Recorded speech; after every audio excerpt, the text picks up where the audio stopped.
வேறு வசனத்தை வைத்து ஒரு காரியத்துக்காய் நாம ஜெபிக்க போகிறோம்.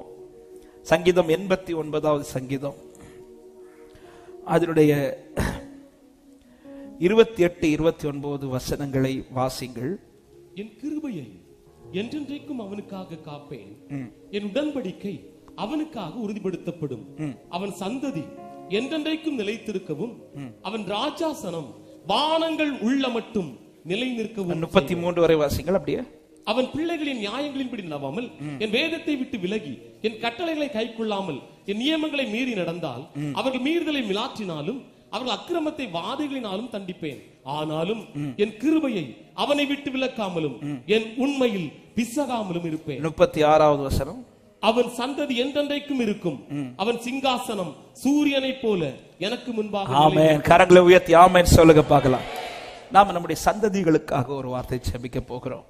கடந்த ஞாயிற்றுக்கிழமை முதலே ஆண்டவர் அதிகம் பாரப்படுத்தினது நம்முடைய சந்ததி. கர்த்தர் நம்மை நிறுத்தின இடத்துல நம்முடைய சந்ததி வந்து நிற்கிறோம். ஹல்லேலூயா. ஆண்டவர் பிள்ளைகளை தருவது அதற்கு தான்.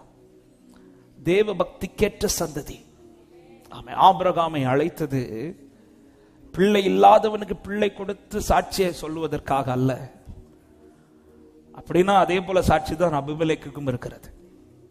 அபிமெலேக்கு வீட்லயும் பிள்ளை கிடையாது, ஆபிரகாம் செபித்தார், பிள்ளை கிடைச்சு, அதுவும் சாட்சி. அவ பிள்ளை கொடுக்கிறது சாட்சி அல்ல. ஆண்டவர் ஆபிரகாமுக்கு பிள்ளை கொடுக்க ரீசன், ஆபிரகாமின் தேவனாய் அறியப்பட்டவர் ஈசாக்கின் தேவனாகவும் அறியப்பட விரும்புகிறார். அவர் வருகை வரையிலும் அவரால் அழைக்கப்பட்டவனுடைய சந்ததி இந்த தேசத்தில் நிலைத்திருக்க வேண்டும் என்று கர்த்தர் விரும்புகிறார். இந்த நம்பிக்கையில தான் கர்த்தர் நம்மை அழைத்து நம்முடைய கரத்திலே நம்முடைய சந்ததிகளை தருகிறார். கடந்த ஞாயிற்றுக்கிழமை இந்த வசனங்களை தான் சென்னையில் ஒரு ஊழியத்தில் பேசும்படி கர்த்தர் கிருபை செய்தார். அவருடைய எதிர்பார்ப்பை குறித்து பேசும்படி. இப்போ ஆபிரகாமுடைய வாழ்க்கையை குறித்து தியானிச்சுட்டு நான் இருந்த அந்த மீட்டிங்கில் வந்து என்னன்னா, இடம் இல்லாததுனால அங்கிருந்த பாஸ்டர் என்ன பண்ணிட்டாரு, எல்லா பிள்ளைங்களையும் ஸ்டேஜில் ஏற்றி உட்கார வச்சிட்டார்.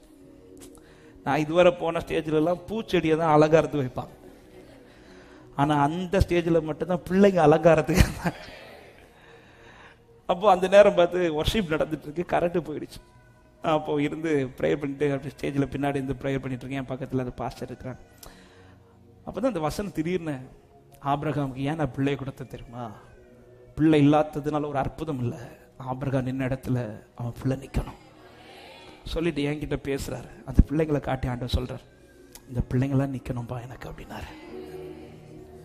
அங்க காட்டிட்டு அடுத்து என்கிட்ட பேசினாரு, உங்க அப்பாவை அழைச்சேன், ஒன்ன நிறுத்திட்டாரு, ஒன்ன அழைச்சிருக்கிறேன், உன் பிள்ளை நிறுத்தினார்.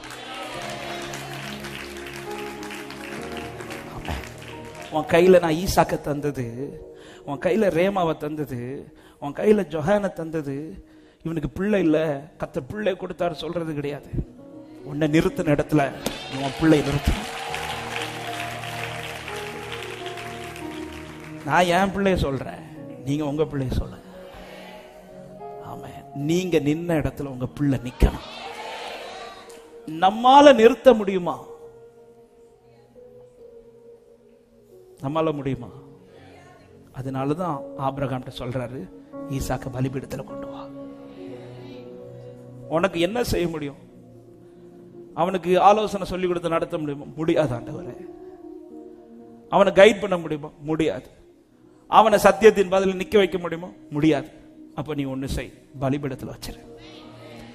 ஒரு காரியத்தை பலிபீடத்துல வச்சிட்டோம்னா, அந்த பலிபீடத்துல வைக்கப்படுகிற பொருள் என்பது வைக்கும் வரையிலும் அது வைக்கிறவங்களுடைய சொத்து, வச்ச பிறகு அது அவர் சொத்து.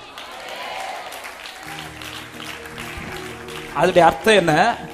பலிபீடத்துல வச்ச பிறகு ஆபிரகாம் ஓன் டிசிஷன் நடக்காது. இந்த பலிபீடத்துல அவர் டிசிஷன் தான் நடக்கும். தாவீது அதனாலதான் ஜெபிக்கிற ஜெபம், ஆண்டவரே எனக்கு பெரிய வீடு தந்ததற்காக ஸ்தோத்திரம், எல்லாத்துக்கும் ஸ்தோத்திரம் சொல்வார். நீர் என்னை இதுவரைக்கும் கொண்டு வந்ததற்கு நான் எம்மாத்திரம். ஆண்டவரே எவ்வளவு பெரிய காரியத்தை எனக்கு செய்றீங்க. இதெல்லாம் சொன்னாலும் தாவீது எப்படி முடிக்கிறார் தெரியுமா? உமது அடியானின் வீடு என்றென்றைக்கு உமக்கும் முன்பாய் நிற்கும்படி அதை. ஆண்டவரே என் வீடு இவ்வளவு பெரிதா, அதாவது காட்டுக்குள்ள இருந்த என்ன தூக்கி எடுத்து எப்படி அரண்மனையில வச்சிருக்கிறார் பாருங்க. இது சொல்வதில் அல்ல எனக்கு சாட்சி, என்ன நிறுத்தின ஆண்டவர் என் பிள்ளையை நிறுத்தி வச்சிருக்கிறார், இதை சொல்றதுதான் சாட்சி. ஹல்லேலூயா. எத்தனை பேர் விரும்புறீங்க ஆண்டவருடைய வருகை மட்டும் என் சந்ததி தொடரணும், அது அவருடைய சந்ததியா தொடரணும் விரும்புறவங்க மாத்திரம் இப்ப செபிக்கலாம். உங்க கண்களை முடியும். எப்படி உங்களுக்கு இருக்க வசதி, முழங்கால் போடணும், முழங்கால் போடலாம், நிக்கணும்னு நின்றுக்கலாம். ஆமா, ஆன்லைன்ல பாக்குறவங்க, கீழே இருக்கிறவங்க எழும்பி நிக்க தோணுச்சு எழும்பி நின்று ஒரு 5 நிமிடம் 5-10 நிமிடங்கள் நம்ம சந்ததிகளுக்காக. ஆமா, நீங்க நிக்கிற இடத்துல இங்க தாவீதுக்கு ஒரு உறுதி கொடுக்கிறார். தாவீதே, நீ பலிபீடத்துல வச்சதுனால நான் உனக்கு தைரியமா சொல்றேன், உன் சந்ததியை நான் என்றென்றைக்கு நிலைத்திருக்கப்பேன். அவன் விலகி போனாலும் விடமாட்டேன், அவன் தூரம் போனாலும் விடமாட்டேன். அவனுக்கு நான் கிருபையை பாராட்டுவேன். அவன் தப்பு பண்ண சில அடிகளை கொடுப்பேன், ஆனா கிருபையை விளக்க மாட்டேன். உன்னை நிறுத்தின ஸ்தானத்துல உன் பிள்ளைய நிறுத்தணும், உன்னை நிக்க வச்ச இடத்துல உன் பிள்ளைய நிக்க வைக்கணும். இப்ப அந்த பெற்றோர் உங்க பிள்ளைகளுடைய அப்படியே கொண்டு வாங்க தேவ பிரசன்னத்துல. பிள்ளை இல்லாதவர்களும் ஜெபியுங்கள். உங்க பிள்ளை கர்த்தர் ஆசீர்வதிக்க போறார். உனக்கு தர போற சுதந்திரம் அது அவருடைய சுதந்திரம். எல்லாரும் ஜெபிக்கலாமா கண்ணீரோட? அன்பான பெற்றோர்கள் கொஞ்சம் கண்ணீரோட. ஹல்லேலூயா. பிள்ளைகளை விட்டுறாதீங்கப்பா. என்ன பிடிச்சு நிறுத்தினீங்களே அப்பா, என் பிள்ளைகளை நிக்க வச்சிருங்கப்பா. என்ன நிக்க வச்சீங்களேப்பா, என் பிள்ளை நிக்க வச்சிருங்கப்பா. என் சந்ததிகள் உமக்கு முன்பாய் பிழைத்திருக்கட்டும். எவ்விரு பாதத்தை பிடிச்சது போல கதறு சபையே. ஆண்டவரே, என் பிள்ளை வந்து தொட்டுருங்க, என் பிள்ளை கரத்தை பிடிச்சிருங்க. உம்முடைய பாதத்தை பிடித்து கெஞ்சி முத்தம் விடுகிறோம். வழி தவறி கிடக்கிற என் பிள்ளையை பிடிச்சிருங்கப்பா. கீழ்படியாம இருக்கிற என் பிள்ளையை பிடிச்சிருங்கப்பா. திசை மாறி போகிற எங்க பிள்ளைங்களை பிடிச்சிருங்கப்பா. உம்முடைய அன்பை தட்டிட்டு போகிற பிள்ளைங்களை பிடிச்சிருங்கப்பா. இயேசுவின் நாமத்தினாலே, இயேசுவின் நாமத்தினாலே பிள்ளைகளுக்கு விரோதமாய் உருவாக்கப்படுகிற ஆயுதங்கள் வாய்க்காமல் போவதாக, வாய்க்காமல் போவதாக. பிள்ளைகளுக்கு மறைவா வைக்கப்பட்ட கண்ணிகள் தெரிப்புண்டு போவதாக, தெரிப்புண்டு போவதாக. உம்முடைய சமூகத்தை விட்டு விலக்குற, உம்முடைய சமூகத்தை விட்டு விலக்குகிற இயேசுவின் நாமத்தில் அப்படிப்பட்ட காரியங்கள் பிள்ளைகளை விட்டு அப்புறப்படுவதாக என்று கட்டளையிடுகிறோம். க்ளோரா பாலா ஷகதா ரிபாலா ஹந்தலரா ரிபாபா கதரா. என் பிள்ளை எவ்வளவு சம்பாதித்தான் என்று சொல்லுவதை விட என் பிள்ளை எவ்வளவு சமூகத்தை தேடுறாங்கிறது எனக்கு முக்கியம். எங்கள் பிள்ளைகள் எல்லாம் சத்தியத்தில் நடப்பார்களாக, பிள்ளைகளுடைய சமாதானம் பெரிதா இருப்பதாக, பிள்ளைகள் கர்த்தரால் போதிக்கப்பட்டிருப்பார்களாக. இயேசுவின் நாமத்தினாலே மனதார பிள்ளைகளை ஆசீர்வதிக்கிறோம்.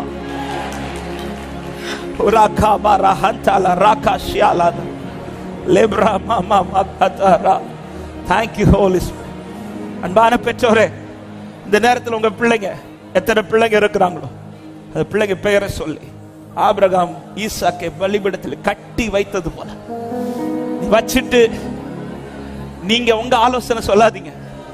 அவர் பார்த்துப்பார், அவர் பார்த்துப்பார், அவர் பார்த்துப்பார், அவர் பார்த்துப்பார். வச்சிருக்க ஆண்டவர் சமூகத்தில் ஒரு சில நிமிடங்கள் ஜெபிங்க, ஜெபிங்க. அன்பான பெற்றோரை சில உள்ளத்திற்காய் க்ளோரி க்ளோரி க்ளோரி. எங்க போனாலும் தூக்கிட்டு வருவார், எங்க போனாலும் தூக்கிட்டு வருவார். நீங்க ஜெபிச்சிரு, நீங்க ஜெபிச்சுட்டே இருங்க, கர்த்தர் கொண்டு வருவார். நீங்க நின்று ஆராதிச்ச இடத்துல உன் பிள்ளை நிற்கும், நீங்கள் நின்று ஆராதித்த இடத்துல உங்க சந்ததி நிற்கும். இயேசுவின் நாமத்தில் இந்த வார்த்தையை விசுவாசிக்கிறேன். நம்மை நிறுத்தினவர் நம் சந்ததியை நிறுத்துவார். Glorabala rakarabala shadala ribala handala rabo rikaba gada ribo shatara. வச்சிரப்பா, எங்கள் ஆசை அல்ல, உம்முடைய ஆசை நிறைவேறட்டும். எங்கள் விருப்பங்கள் அல்ல, உம்முடைய விருப்பம் நிறைவேறட்டும். என் பிள்ளை நான் உயர்த்துறதை விட நீங்க மகிமையா உயர்த்துவீங்க ஆண்டவரே. தலைமுறை தலைமுறையா எங்கள் ஹalleluya முற்பிதாக்கள் எங்களை நிக்க வச்சீங்களா ஆண்டவரே, எங்களை நிக்க வச்சீங்களா. ஓ தலைமுறை தலைமுறையாய் தலைமுறை தலைமுறை ரெப்ரகபஷத் லெப்ரபா ஷதரேபலா Thank you, Holy Spirit. Thank you, Holy Spirit. Thank you, Holy Spirit. Thank you, Holy Spirit.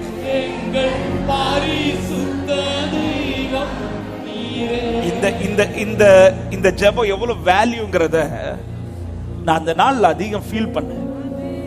ஏன்னா 3 நாள் அதே சர்ச்சில் எல்லாமே செயல்பட்டுச்சு. ஆனா அன்னைக்கு இந்த வேர்டு பேச போறேன் தெரிஞ்சதும் அப்படி தடை வந்துச்சு.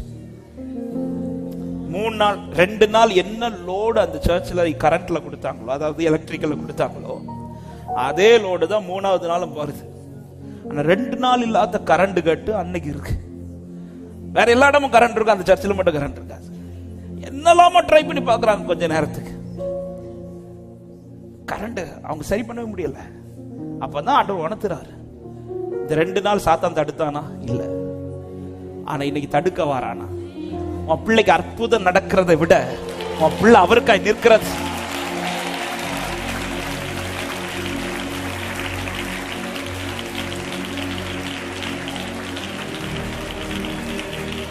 பெற்றோரே, பிள்ளைங்களை எல்லாம் கத்த நல்லா வைப்பார், இல்லைன்னு சொல்ல, நல்லா உயர்த்தி வைப்பார். நம்மளே இவ்வளவு உயர்த்திட்டார்னா பிள்ளைகளை எப்படி உயர்த்தி வைப்பார்? அதல்ல நமக்கு, என் பிள்ளை நிக்கணும் ஆண்டவர் சமூகத்தில். எத்தனை பேர் ஒரு விஷயம் கூட 2 கரங்கள் இந்த காரியத்துக்காக செபிக்கும்படி ஆண்டவர் விட்டுறாதீங்க, விட்டுறாதீங்க. உங்களை நிக்க வச்சா உங்க பிள்ளை நிக்க வைப்பார் சகோதரா. உங்களை நிக்க வச்சா உங்க பிள்ளை நிக்க வைப்பார் சகோதரி. ஆண்டவர் எதிர்பார்க்கிறார், பிதாவுக்கு அடுத்த காரியத்தில் பிள்ளைகள் இருக்கணும், இருக்கணும். விட்டுறாதீங்கப்பா. நம்பி தந்திருக்கிறீங்கப்பா, நம்பி தந்திருக்கிறீங்கப்பா. விலகுறான்ப்பா பிள்ளை. கிருபையா, எத்தனை பெற்றோட இருதயம் கலங்குது தெரியுமா? இன்னைக்கு எத்தனை உள்ள நெஞ்சில பாரத்தை இருதயமா கட்டி பிடிச்சிட்டு இருக்கிறாங்க தெரியும். அப்படிப்பட்ட உள்ளமே கதறி தேவ சமூகத்தில் நீ உனக்காக உன் பிள்ளைகளுக்காகவும் அழுங்கள் என்று சொன்னாரே. இப்பொழுது அழுங்கள், இது சரியான தருணம். பிரசனத்தில் கண்ணீரை ஊட்டு. எங்கேயோ சில பிள்ளைகளை கத்தர் பிடிக்கிறார், விலகி இருக்கிற சில பிள்ளைகளை வலை போட்டு பிடிக்கிறார், அன்பினால் கட்டி இழுக்கிறார். இயேசுவின் நாமத்தில் சில பிள்ளைகள் ஊழிய அழைப்பு வருகிறது, சில பிள்ளைகள் தேவ அபிஷேகம் விழுகிறது. விலகி இருக்கிற அநேக பிள்ளைகள் கர்த்தர் தமக்கென்று தெரிந்தெடுக்கிறார், தமக்கென்று தெரிந்தெடுக்கிறார், தமக்கென்று தெரிந்தெடுக்கிறார், தமக்கென்று தெரிந்தெடுக்கிறார். இயேசுவின் நாமத்தில், இயேசுவின் நாமத்தில்.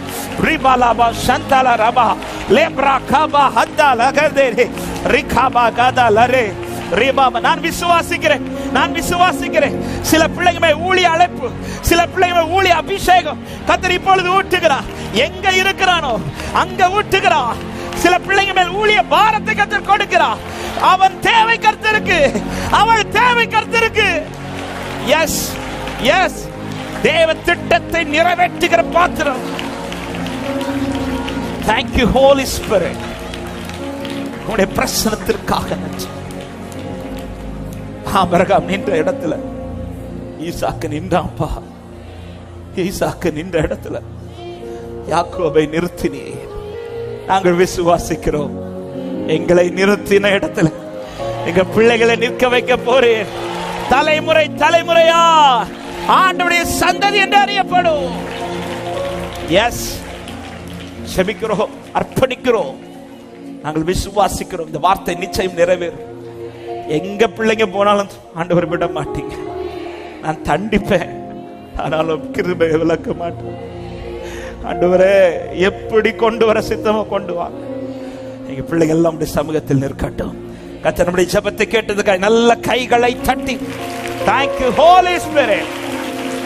ஆமென், ஆமென், ஆமென், ஆமென், ஆமென். அப்படி உட்கார்ந்து கொள்வோம். நேரம் அதிகம் போகிறது. நம் கர்த்தருடைய வார்த்தையை கேட்க போகிறோம். கர்த்தர் நல்லவர். ஹல்லேலூயா. பிள்ளைகளுக்கு அதிகமாக ஜெபியுங்கள். பிள்ளைங்க அப்படி இருக்கணும், இப்படி இருக்கணும் ஆசைப்படுற தப்பு கிடையாது. ஆமென். என் பிள்ளைங்களுக்கு மேலே பல ஆசைகள் எனக்கு உண்டு. ஆனா பலிபீடத்தில் வச்ச பிறகு என் ஆசை இல்ல, அவர் ஆசை. என் திட்டம் இல்ல, அவருடைய திட்டம். அவர் செய்வார். அவர் எப்படி செய்யறாரோ அதுக்கு விட்டுறணும். அவர் எப்படி நடத்துறாரோ அப்படி விட்டுறணும்.